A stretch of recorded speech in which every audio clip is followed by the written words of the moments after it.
Thank you very much for inviting me over here. And today we are talking about mindset matters.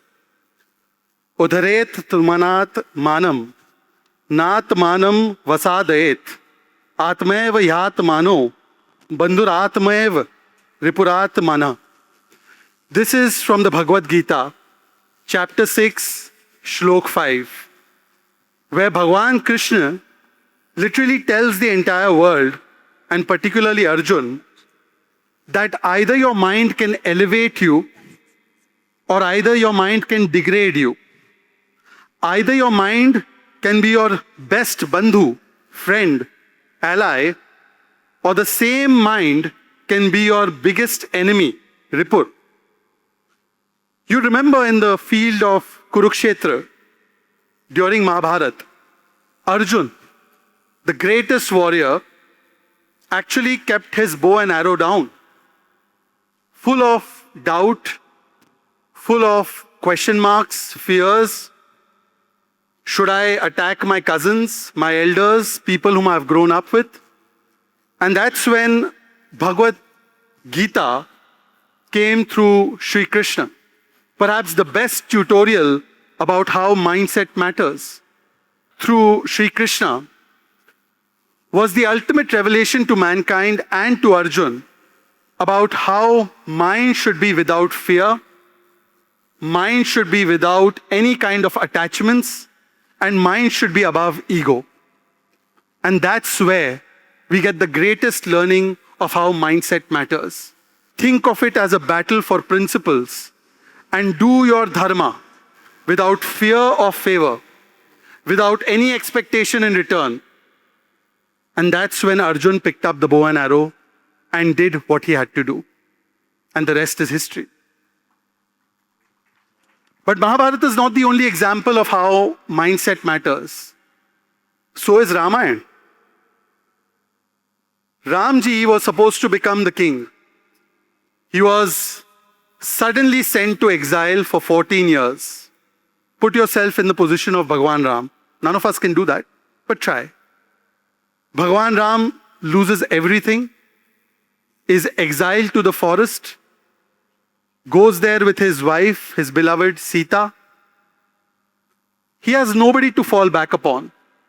And that's when Ma Sita is captured by one of the most invincible and most powerful demons, Ravan. But did you ever hear in the Ramayana of Prabhu Shri Ram cribbing, complaining, or saying, why did this happen to me? What have I done? What wrong did I do? The entire story of Ramayana, most people would tell you, is about Ram versus Ravan. Actually, it isn't. It's about whose mindset prevailed. Think about it. Ravan had a bigger army than Prabhu Shri Ram. Prabhu Shri Ram just galvanized an army of Vanar Sena. Ravan had more political power. Ravan had more economic power, gold ki Lanka. Ravan had a more beautiful wife, as per what we've heard and read. Ravan had everything. In comparison, Prabhu Shri Ram had nothing. But there was only one difference between Ram and Ravan, and that was the mindset. Ravan, despite having everything, was not in control of his mind or his desires. That's why the 10 heads. Unending expectations and unending desires. And Prabhu Shri Ram had nothing in comparison, but he had control over his desires. He had contentment. And that is why we don't worship Ravan, we worship Prabhu Shri Ram. Sticking to Ramayana, the biggest example of mind control is Hanumanji. You'd say Hanumanji? Hanumanji is known for his strength. Yes, that's true. Ram Dut Atulit Baldhama. So much power, so much strength. But do you know, Hanumanji's real strength lies not in his physical attributes, but in his mental attributes. His ability to control his mind. What does the Hanuman Chalisa, Shri Hanuman Chalisa begin with? The opening doha. Shri Guru Charan Saroj Raj Nijman Mukur Sudhar. That means, let me cleanse the mirror of my mind with the dust of the lotus-shaped feet of my Guru. The Hanuman Chalisa does not begin with stuti of Prabhu Hanuman's strength, but with an invocation to cleanse your mind, to get all that clutter away. And if you think of it, when the chaupai start, before we say Ram Dut Atulit Baldhama, the first chaupai of Hanuman Chalisa is actually devoted to Hanumanji's buddhi, gyan. Jai Hanuman Gyan Gun Sagar. So even Hanuman is not Hanuman because of his physical prowess, that is there. But he is Hanuman because of his ability to control his mind. Do you know what the word Hanuman means? Man means ego, ahem. And Hanu means one who is able to control, Hanan karta hai, chota kar deta hai. So Hanuman literally means one who is able to control his mind, his ego, his ahem, Hanuman. That is the basic, biggest attribute of Prabhu Shri Hanuman. Hanumanji's tail was set on fire. What the enemy thought was his weapon, Hanumanji used the same tail lit on fire to set entire Lanka on fire. So he converted the weapon of the enemy into a tool of his victory. Mindset matters. And that's why it is not the situation that defines us. It is our approach to any situation that defines us. How do we tackle a situation? कठिन परिस्थिति जब आती है, तो वो परिस्थिति हमें define नहीं करती. उस परिस्थिति के रिस्पॉन्स में हमारा जो एटीट्यूड होता है, जो हमारा अप्रोच होता है, वही हमें डिफाइन करता है और वहीं पर माइंडसेट मैटर करता है. अगर आपका माइंडसेट पॉजिटिव रहा, तो लिमिटेशन भी आपका लॉन्चिंग पैड बन सकता है. If you have a positive mindset, obstacle भी अपॉर्चुनिटी बन सकती है. If you see things positively and optimistically, then where a door shuts, you will always see a window opening. That is how mindset matters. Mindset always prevails over everything else. In life, it is not about the money you have. It is not about the resources you can galvanize. It is not about the networks you have. It is not even about your talent. What use is talent if you don't have the mindset to employ that talent in the right direction? And therefore, what is mindset control?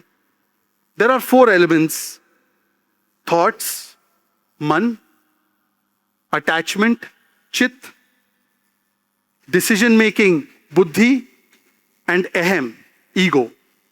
When these 4 elements are aligned to a higher purpose, they are aligned to a higher wisdom, that's truly when you control your mind. And those who control their mind can control the circumstances. Right from Dhoni to Prime Minister Modi, what is the common thing between them? Both came from very humble resources. Both of them, one could argue, aren't the most talented people. Yet, they played defining roles, one in the Indian cricket team and one in the nation building. Why? It is the mindset with which hurdles and obstacles are approached by both of them that actually makes them good leaders. And therefore you can see that MS Dhoni has never shown any kind of excitement when he wins or disappointment when he loses.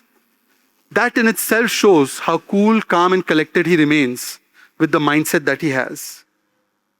Let me give you an anecdote that I picked up from Gaur Gopal Das ji. There were 2 shoe salesmen who were sent to an island to sell some shoes. Both of them landed on the island. As soon as they landed, the first shoe salesman saw that nobody in that island was wearing shoes.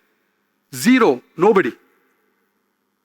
And he immediately called up his company and he said, "Sir, where have you sent me? You have sent me to a place where nobody wears shoes. Please call me back." यहाँ पे कुछ नहीं होने वाला, हमारी शू company बंद हो जाएगी. And then the second shoe salesman, he also called up his boss. And he told his boss, "Sir, where have you sent me? Nobody here wears shoes. Send me 100 boxes of shoes. All of them can afford to buy shoes. We will sell them shoes. This is the best place you could have sent me to." Situation doesn't define us. Circumstances don't define us. How we deal with those circumstances, how we deal with the bouncer that life throws at us, whether we play it, whether we defend, or whether we hook it up for a 6, that's what defines us. That is the power of the mind. How do you look at 0? Some people would say 0 on 100, very bad performance. And some people would say 0, so we can fresh start, we can have a fresh start. This is where mindset matters. It's all about how you look at things. And that comes when you control your mind. Let me end with a last anecdote, and that will perhaps teach you the strength of the mind. There was once a zoo in which a newly born elephant was brought. So the zookeeper, so that the baby elephant doesn't run away, tied the feet of the elephant, the right foot, with a thin string and tied it to a pole. Obviously, the elephant was very, very young, just a baby. It tried to pull out from the string, could not break it open. The string was not very strong, but it was strong enough to hold the baby elephant in place. And it tried a few times, nothing happened. The baby elephant gave up. The zookeeper kept feeding the elephant, but never changed the string. The string was the same. Now, cut to many years later, this elephant, this baby elephant, had grown into a huge jumbo elephant. But guess what? The string hadn't changed. Even now, the zookeeper kept the big elephant, the jumbo elephant, tied up to the pole through a small string, a thin string. Perhaps if the elephant would have just given one jerk or one sudden movement, the string could have broken. Yet, the elephant never escaped. This is because, while most of you think the string was tied on the foot, in reality, the string was tied to the elephant's mind. And that's where you have to unshackle your mind. Once you unshackle the mind, when you have a positive mindset, that's when even obstacles look as opportunities. Where people freeze, you can fuel your fire and go ahead.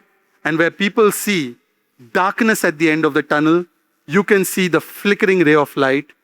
That's where mindset matters. Thank you very much.